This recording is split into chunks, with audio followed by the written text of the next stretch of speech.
이 영상에서는 제가 건선이 왜 생겼는지 궁금해서 개인적으로 찾아봤던 내용들을 공유하고자 합니다. 나름 건강한 삶을 살아왔다고 생각하고 건선 가족력도 없어서 유전도 아닌 것 같고 8살 때 술, 담배도 안 했고 비만도 아니었거든요.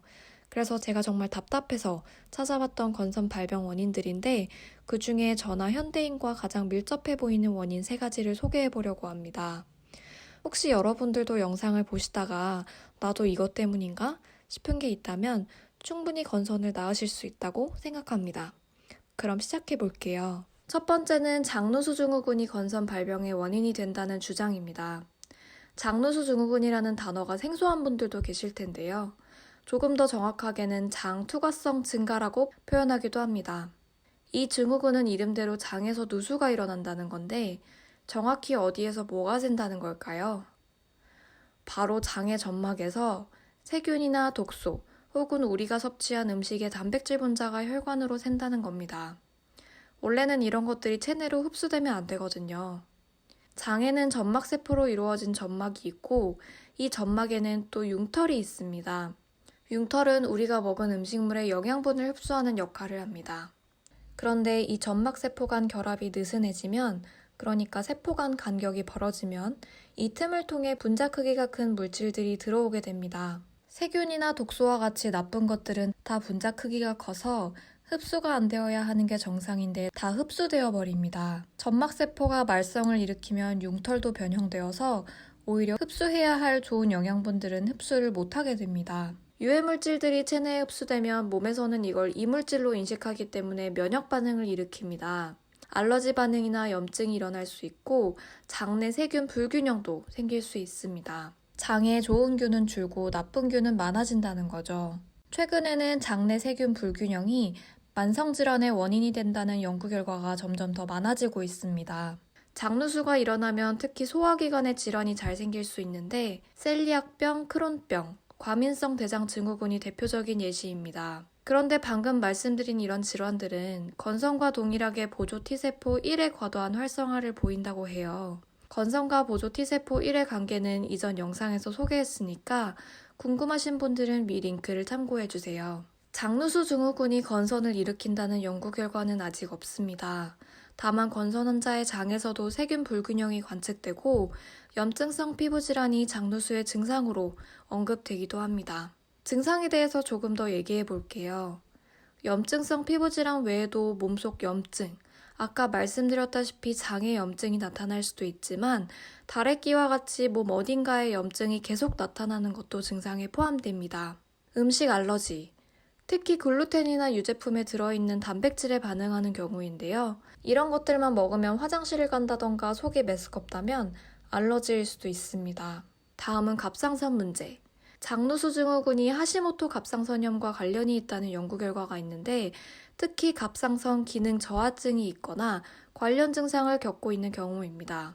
마지막으로는 우울증도 증상에 포함된다고 하네요.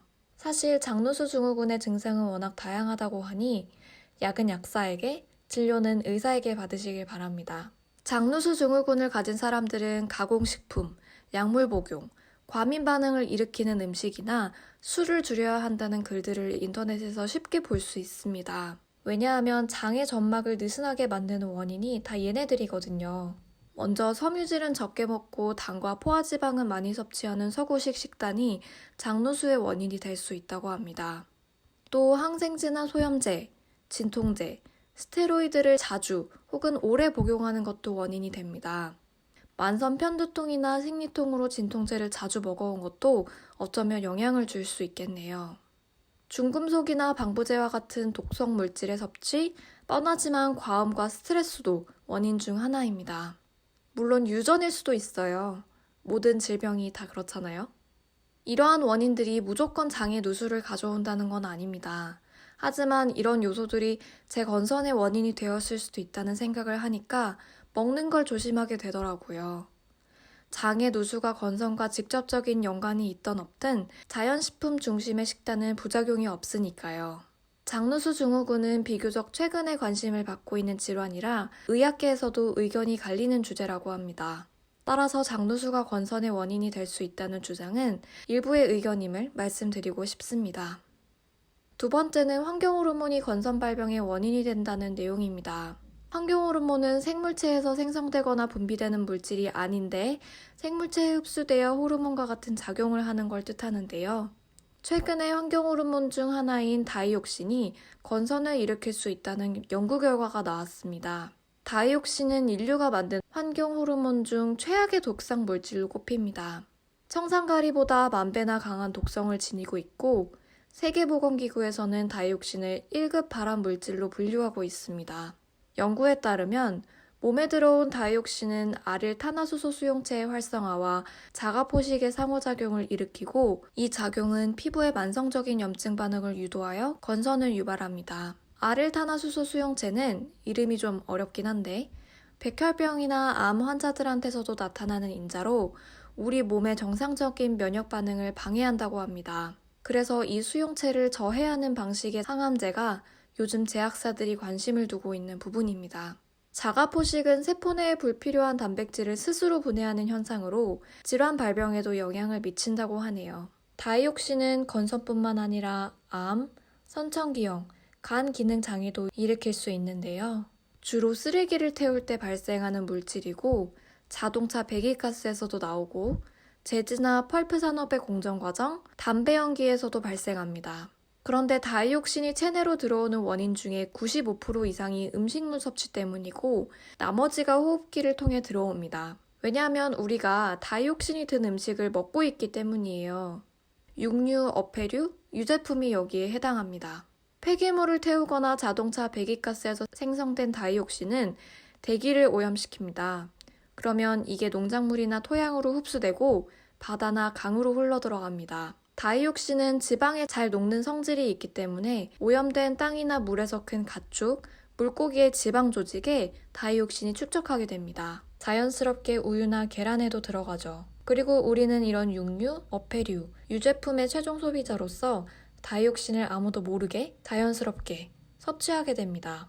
2020년 10월 기사를 보면 서울 공기에서 다이옥신 농도가 지난 20년간 96%나 감소했는데 서울 시민의 몸속에서는 같은 기간 36%만 줄어들었다고 합니다. 그 말뜻은 다이옥신이 한번 몸에 들어가면 오래 잔류한다는 거니까 애초에 조심해야겠죠? 뿐만 아니라 염소 표백된 종이 제품에서도 다이옥신이 검출된다고 하니까 일회용 포장재의 사용은 건강에도 좋은 영향은 아닐 것 같습니다. 현대인이라면 다이옥신을 완벽하게 피할 순 없겠지만 어쩌면 다이옥신으로 인해 누군가는 건선이 생기고 누군가는 암이 생기는 건 아닐까요? 평소에 육류나 어패류, 유제품을 즐기고 일회용 용품을 자주 썼다면 한 번쯤 생각해 볼 만한 건선 발병 원인일 것 같습니다. 마지막으로 스트레스도 건선을 일으킬 수 있다고 합니다. 처음에는 스트레스가 건선의 원인이라는 말이 답답하게 들렸어요. 외부 요인으로 인한 스트레스가 건선을 일으키거나 악화시키면 건선 때문에 또 스트레스를 받으니까요. 우선 스트레스가 어떻게 건선이 원인이 되는지 한번 볼게요. 우선 몸속에서 일어나는 면역 반응과 내분비는 스트레스의 영향을 많이 받습니다. 우리는 스트레스를 받으면 코티솔이나 아드레날린과 같은 스트레스 호르몬을 내뿜습니다. 우리 몸이 스트레스에 잘 대응할 수 있도록 하는 거죠. 정신을 또렷하게 하고 심장을 빨리 뛰게 하고 신체 능력을 향상시킵니다. 여기에서 코티솔이 우리가 기억해야 할 부분인데 코티솔은 아드레날린과 달리 스트레스를 받았을 때 상대적으로 천천히 분비되고 혈압을 조절하거나 염증 반응을 줄여주는 착한 역할도 합니다. 코티솔이 분비되는 경로를 조금 더 자세히 볼게요. 우리 몸이 스트레스를 받는 상황에 놓이면 뇌의 시상하부에서 코르티코트로핀 분비 호르몬을 내뿜어서 뇌하수체 전엽을 자극합니다. 그러면 뇌하수체 전엽에서는 부신피질 자극 호르몬을 분비해서 또 다시 부신피질을 자극하고 최종적으로 이 부신피질에서 코티솔을 내보냅니다. 이 과정을 영어로 간단히 HPA축 활동이라고 하는데 신체가 스트레스에 잘 반응하려면 이 HPA축이 제대로 작동해야 합니다. 그런데 스트레스를 자주 받은 건선 환자들한테서 이 HPA축 활동이 둔화되는 경향을 보인다고 합니다. 또 건선 환자들은 코티솔 수치는 낮고 아드레날린 수치는 높은 양상을 보인다고 해요. HPA축의 활동 둔화나 아드레날린의 높은 수치는 염증성 사이토카인을 분비하고 이로 인해 건선이 발병하거나 악화될 수 있습니다. 이전 영상에서 사이토카인의 과잉 생성이 건선을 유발한다고 말씀드렸던 것 기억하시죠? 또 우리 몸은 스트레스를 받으면 심장이 빨리 뛰고 근육은 수축한다고 말씀드렸는데 이런 신체 반응은 자율신경계에서 조절합니다.